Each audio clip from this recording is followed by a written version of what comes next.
Okay, we're live. Hello. Okay.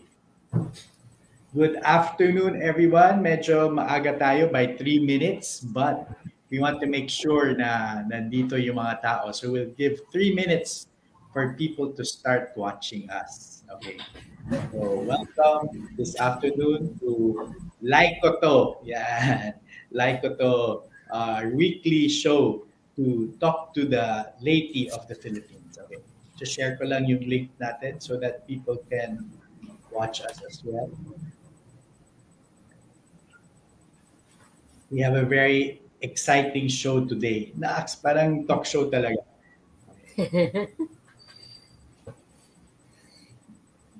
We're going to talk about something very relevant to the laity. Okay. So, shared to some groups. So we'll just wait 2 minutes. So before we start our Like Koto conversation this afternoon. So every week we'll go on Facebook Live to talk to the ladies and we'll bring up issues, we'll bring up different things na are relevant sa mga laiko, especially dito sa Pilipinas. And the people that we will guest are from different programs, different commissions, different projects that the laity is involved in as well, so that you can get to know what the laity is involved in. You will get to know what we are doing. Thus, if you want to volunteer, if you want to participate, then you can definitely message us and you can participate in what we are doing dito sa Sangguniang Laiko ng Pilipinas. We want to make sure that we are all involved with each other and that we are all moving forward together. Yeah. Okay. 1 minute before we start. Yeah. After this live stream, we'll also post it on YouTube so that those na hindi naka-Facebook can still join us even via other forms of social media. Exciting yung topic natin this afternoon. And hopefully you can all join us as we talk about this exciting topic. And of course, after the live stream, it will remain on our Facebook page. So even after this live stream, you can still watch it and learn more about our topic this afternoon. Okay, 2 o'clock na, Ma'am Diz. And yes po. We can start already. Okay, good afternoon. Welcome to Like Koto, a weekly program where we talk about things affecting the laity of the Philippines. I'd like to introduce our guest, Ma'am Diz Pumarada. Welcome this afternoon, ma'am. Magandang hapon po, Brother Xavier or Brother Javier Padilla. Maraming salamat po sa pag-imbita ngayong hapon sa ngalan po ng aming opisina, ang ECMI, Episcopal Commission for Migrants and Itinerant People ng Catholic Bishops Conference, at syempre ng aking bossing, si Father Roger Manalo. Siya po ang Executive Secretary namin. Thank you, ma'am. Siguro we'll start with tell us ano ba yung ECMI? Ano yung what does that commission, what is it in charge of? Okay po. Thank you po sa tanong. Ang ECMI po, katulad ng pangalan niya, Migrants Commission, ito po ay isang programa ng ating simbahan. Ibig pong sabihin, isa siya sa mga programa ng Catholic Bishops Conference na ang kanyang partikular na inaalagaan, tinitignan ay ang ating mga migranteng manggagawa na sa ngayon ay sabi nga parang 10% of our total population ang nasa labas ng bansa. So both po yan, yung ating mga tinatawag na mga immigrants, yung ating mga overseas Filipinos, at meron din po tayong mga tinatawag na mga undocumented migrants. Pero sa tatlong kategoryang ito, ang mas tinututukan po talaga natin itong ating mga overseas Filipinos na meron diyang legal at yung mga undocumented. Yon. So pagdating po sa... sige po. Sige, brother. So yung main role ng ECMI, kasi yun yung 10% of our population ay migrants already. Yes. All over the world. Yes. And paano yung coordination? Paano nangyayari yun? For the programs ni Opo. CMI? So far, kasi kumbaga tayo po sa CBCP ay national office po tayo dito sa commissions. Pero lahat po tayong mga Episcopal Commissions offices, ang tagos po ng programa natin ay down to the dioceses. Ngayon, pagdating po sa mga OFW, syempre sabi nga, meron din po kasing mga chaplains tayo na tinatawag, mga Filipino chaplains, mga pari po yan, or some of them are pastoral workers na they are also assigned in different countries kung saan meron tayong mga Pilipino, sila po yung nangangalaga doon sa site. But in particular, dito po sa atin, sa programa ng ECMI sa Pilipinas, ang inaalagaan natin, directly link natin sa mga families left behind.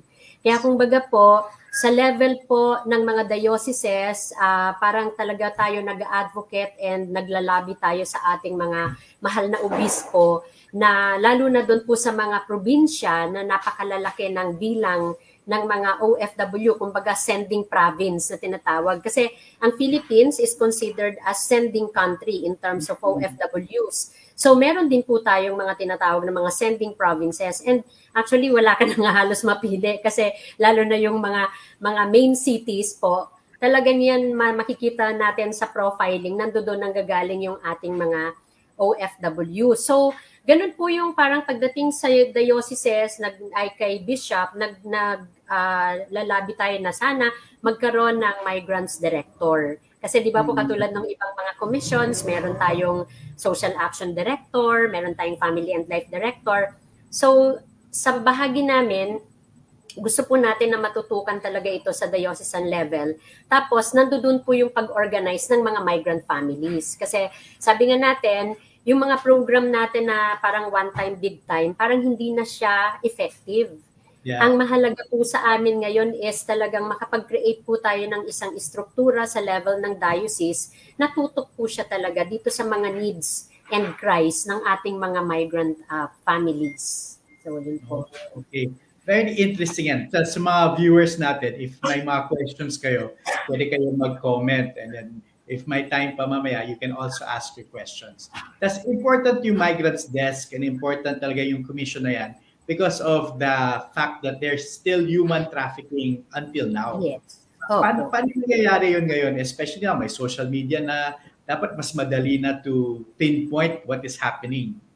Opo. Kung tutuusin, kung titignan nga po talaga natin, yung human trafficking ngayon, kung sabi nyo nga may social media na, alam na dapat nila na ito yung ganap. Pero wondering tayong lahat, bakit nga parang padami ng padami at palaki ng palaki ang mga nabibiktima po. Like sa level po ng migration, pumapasok po kasi yan halimbawa yung illegal recruitment. But when I say illegal recruitment, it doesn't necessarily mean na immediately human trafficking considered case na yan. Pero may mga kaso po kasi tayo na dahil na illegally recruit sila, ibig sabihin, nag-apply sila ng trabaho sa isang ahensya na wala naman talagang dokumento or kung baga certified agency na magre-recruit sila for example ng sales clerk or sales lady. Pero yung pala, yung certification ng ahensyang ito ay magpapaalis lang pala sila ng mga household service workers, no? So, kung nag-apply ka ng sales lady or parang sales clerk ka sa ibang bansa, dito sa ahensya na to, sa simula pa lang ng pag-apply mo, meron na pong bahidya ng illegal recruitment, no? Tapos, so, pagdating mo dun sa bansang yon, dumating ka doon, ay hindi naman nga pala sales clerk ang trabaho mo, kung hindi, ipinasok ka sa isang pamilya na ang trabaho mo pala ay kasambahay. So, doon nanggagaling. So, dahil hindi maayos yung naging proseso ng iyong employment, doon na rin po pumapasok yung mga possible exploitation. Tapos, usually, yung mga ganyan, karamihan po sa mga cases natin ng mga OFW, lalo na yung mga nasa household service workers, sila yung mga valid naman na pumunta doon, may identification sila, pero dahil sa pangyayari, itinatago yung kanilang mga passports, hindi po sila binibigyan ng day off, hindi sila nakakalabas ng bahay, tapos halos hindi pa kainin. Yan po yung mga sitwasyon na madalas na karanasan ng ating mga biktima ng human trafficking. Which yung iba, hindi nila alam na human trafficking na pala yan. Yeah. So, kumbaga po, kaya sa definition po kasi ng human trafficking, parang dapat meron diyang akto or yung act na ginawa. So, ikaw ba ay nilinlang? Ikaw ba ay nilanse? O parang niloko ka ba? Tapos, kumbaga, ang purpose ng panloloko is exploitation. Yung karapatan mo, nawawalan ka na ng yung sarili mong karapatan, hindi mo na siya ma-exercise, and yung dignity mo as a person ay wala na rin, kumbaga. So, yan po yan. Sa usapin ng migrants, yan yun. Kaya tutok po tayo sa mga ganyang cases. But syempre, marami pang mga kaso ng mga human trafficking na ang biktima rin, mga bata, mga babae, sa ibang mga aspeto ng paghahanap buhay, at pati mga lalaki sa fishing and farming industries. Marami din pong mga biktima. Okay. Usually yung nano-news yung mga ganyan, mga nag-apply ng iba, tapos naging household help, tapos nawala yung passport, parang hindi sila pinapalabas. Yun pala may mga iba din, lalaki din. Tapos all these aspects, it's very, very current, very present until now.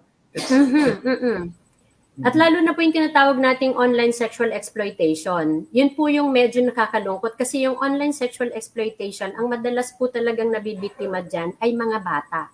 As in mga 18 years old and below. And dun nga po sa mga kaibigan natin ng mga NGOs, ng mga ka-network natin, as young as 1 month old, or 1 year old, 2 years old, biktima na po sila ng online sexual exploitation. So, tapos, ang medyo malungkot pa po dyan, ang sa mga recent researches, mas malaki po ang porsyento na ang perpetrators o ang talagang parang nagli-lead para sila ay maging biktima, mga kamag-anak. Only for the purpose of, alam niyo yun, pera. Kasi daw kahirapan, yun yung usual na dahilan is kahirapan. Grabe no, when you hear about it, kasi iba yung sa news, tas iba yung talagang na-experience nyo as a commission. Pwede ba magsumbong sa inyo? Ay, opo. Kumbaga, pag sa human trafficking naman po, tayo, tapos even yung ating dahil meron na rin po tayong mga migrants ministry sa mga dioceses, yan po yung reason why we organize the structure. Kasi nga po, pagdating po sa mga, kunwari, ang may case ay taga Mindanao, hindi niya na kailangan dumirekta yung family kasi usually ang channeling ng concern, ng problema through the family, di po ba? So maganda po na siyempre may mga government agencies din naman tayo sa mga probinsya. Pero tayo sa simbahan, mahalaga din po na mayroong istruktura talaga na sumasalo sa mga ganito. Kasi sa mga cases na nararanasan po natin, minsan sabi ng mga OFW, hindi po kami man pinapansin sa government.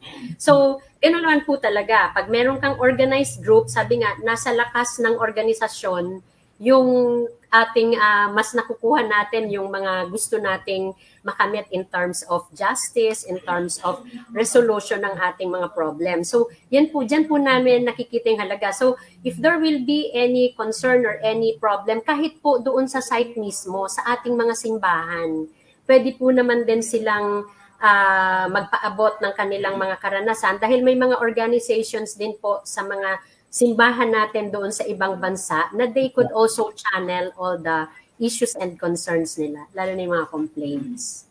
So, dapat wag lang nila i-accept lahat, di ba? If something is wrong, dapat magsalita sila and magsumbong and mag-approach sa atin.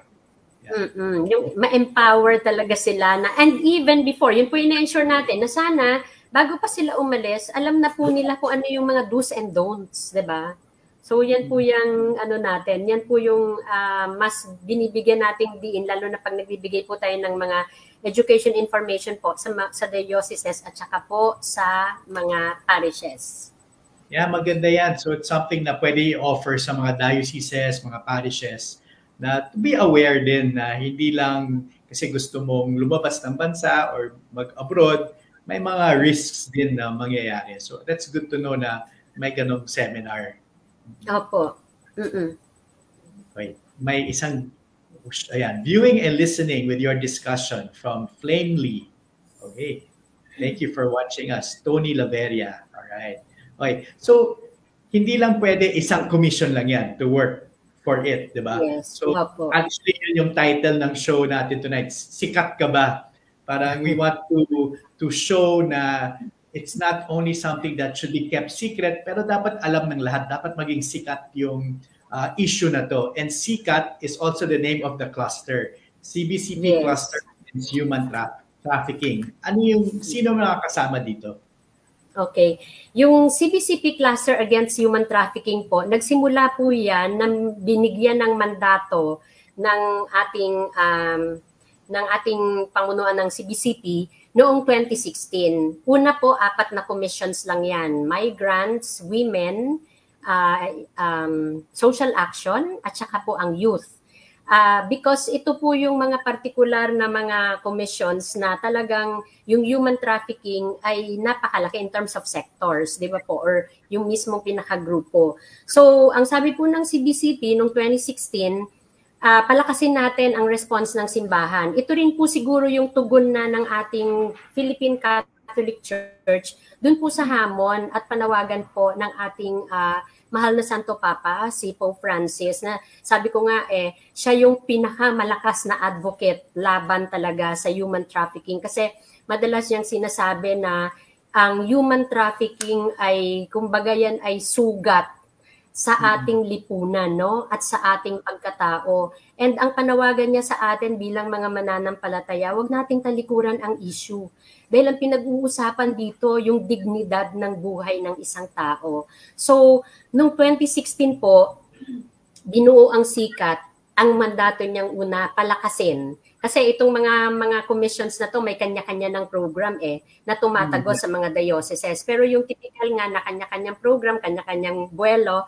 Pero sabi ng CBCP, pag-isahin niyo yan, palakasin ninyo. And then secondly, bumuo ng mga komite sa ibaba, sa diocesan level, na ang focus talaga is to respond dito sa ating human trafficking cases. And yung pangatlo, ipagpatuloy yung ating ugnayan sa Philippine Interfaith Movement Against Human Trafficking or PMAT. Ito naman po yung ecumenical na samahan sa pagitan ng CBCP, ng National Council of Churches in the Philippines, at saka po yung evangelical churches. So 3 malalaking councils po ito ng pananampalataya na nagsama-sama, na ang gusto rin natin hindi lang tayo sa Katolikong simbahan, dahil ang pambibiktima ng human trafficking ay goes beyond our faith, no? Goes beyond age. Wala. So yan po yan. Kaya yun yung sikat 4. Pero nung 2020, mas nakita rin po ng iba nating mga komisyon na may pangangailangan talagang palakasin dahil ang human trafficking is a syndicated crime nga na tinatawag. Kailangan maging rin tayo, network naman tayo ng mga tutugon. Kung sindikato yung kalaban natin, hindi tayo pwedeng lumaban ng nag-iisa. Kaya mahalaga po. Kaya sabi ko nga po, alam nyo brother, ngayon na pinag-uusapan natin yung synodality, no? Yung pagsasama-sama natin bilang isang simbahan. I think noon pa nakikita na natin yan Kailangan lang talaga nating lagyan ng, alam mo yun, ng pangalan. Pero dito ko naranasan sa sikat yung talagang masasabi mo na synodality, because even if the different commissions have their own respective concerns, pagdating sa isang particular na issue, nagsasama-sama tayo. And syempre kasama po dyan ang laiko. Doon po sa expanded membership na po ng sikat, mula po doon sa 4, kasama na po dyan ang laiko, nandyan na po ang BEC, which is very important kasi sila po yun talagang nasa grassroots. And nandoon din po ang action in terms of mga pambibiktima. So BEC, nandyan po ang family and life. Dahil lalo na po pagdating doon sa values formation, dahil sabi nga natin, ang palaging katwiran is kahirapan, kaya binibiktima ng mismong mga kapamilya yung kanilang mga anak sa usapin ng human trafficking. Pero ang sabi naman natin, ang kahirapan, hindi lahat ng mahirap gumagawa ng ganyan. So maybe it also has something to do with the values, di ba po? So yan. Tapos nandyan din po ang healthcare, nandyan yung ating ecumenical affairs, of course yung ating public affairs. Kasi mahalaga rin po na tayo sa simbahan, meron din po tayong maayos na link sa ating pamahalaan at sa mga stakeholders na kumbaga sila yung namamahala at tumutugon din sa mga ganitong particular na issues. Yan. Thank you na sumali na yung Laiko dito sa Sikat. I mean, tama nga, we have, as commissions, we're all doing our different things. Pero kung magsama-sama tayo, if we do things together, mas may impact and mas marami tayong magagawa. Yes. Anyway, we're serving the same church and we want to help the same people, di ba? So dapat sama-sama tayo. Tama. In working together. This Sunday is the National Day of Prayer Against Human Trafficking. Yes po. What is that all about po? Okay. Yung National Day of Prayer Against Human Trafficking, pangalawang taon po natin ito. Actually, previously, sabi nga, second year of NDPAT, no? NDPAT, sinorte natin. Pero prior to that po, may sinicelebrate tayong International Day of Prayer Against Human Trafficking na dineclare po yan every February 8. Kasabay po yan ng kapistahan ni Saint Josephine Bakhita na siya yung patron saint ng human traffic victims. Isa po siyang Sudanese sister or Kanosian na kung baga biktima siya mismo ng human trafficking at naging santo. Ano po? Tapos, mula noon, syempre, nagsiselebrate tayo February 8. Pero sa atin, dito sa Pilipinas, dahil may particular talaga tayong concern and issue, sabi natin, bakit hindi tayo magkaroon ng isang araw man lamang ng linggo na talagang ang focus is ito, yung human trafficking. Alam niyo naman po ang araw ng linggo, napakahalaga sa atin, di ba? Nandiyan po ang mga misa.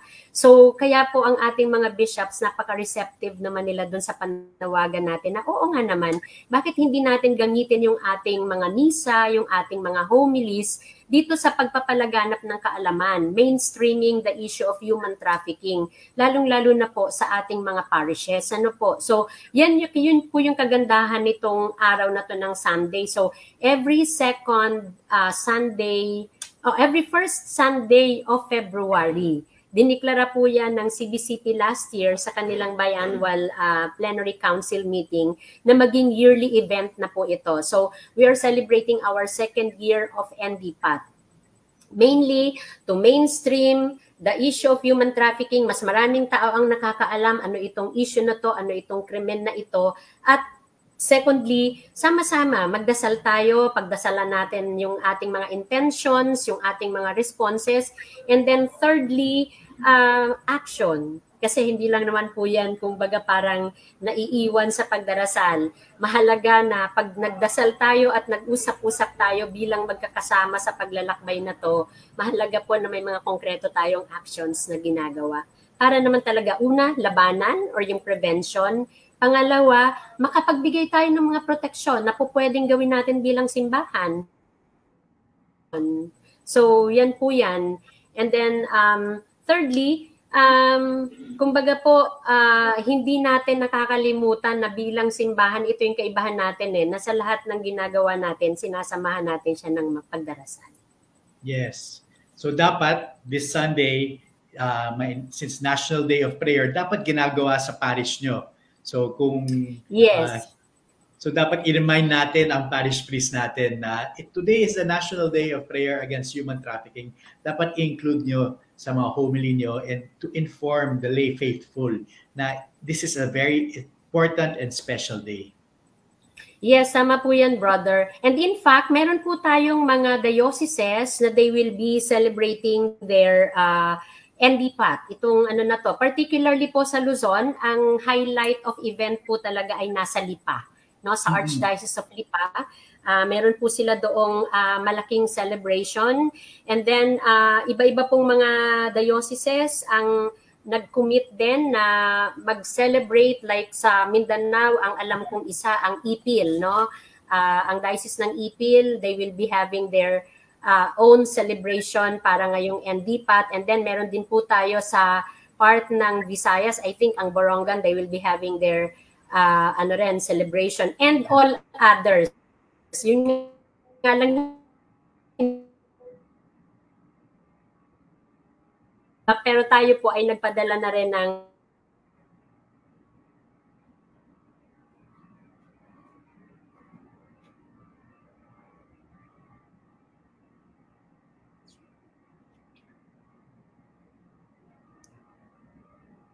Ako ba yung naglag? Let me just check. Wait lang po. Ako yata yung nag-lag. Okay. Si Ma'am Dis yung nag-lag. So yan, I'll just take it from here.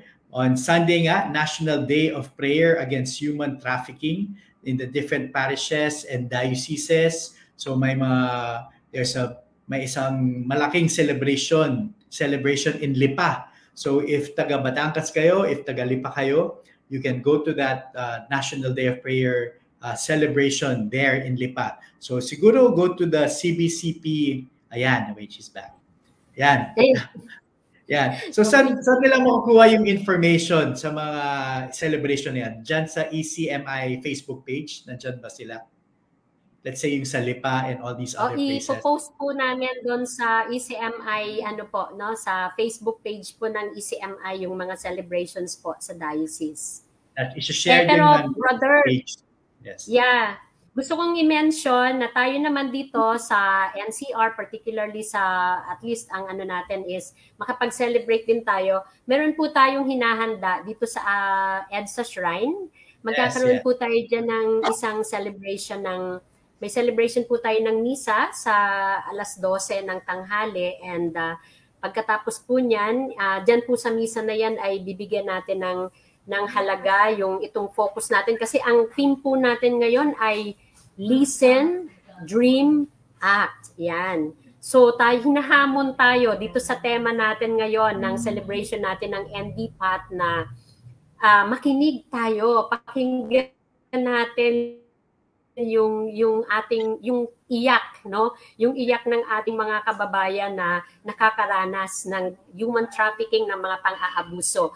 Pero isama natin sila sa ating pangangarap sa isang mundo na mas maaliwalas, lalong-lalo na po yung mga bata, And for us to reach in that parang aspiration, kailangan may gawin tayo na sama-sama. So ito po yung tutok natin ngayong taon na to, itong celebration na to na let us try to work together kung saan mas concretely nating matutugunan yung mga pangangailangan ng ating mga biktima at yung mga survivors din. So yun po yung ating... EDSA Shrine is on Saturday, correct? This Saturday sa EDSA Shrine. Yes, Saturday po sa EDSA Shrine. 12 noon po ang ating misa doon.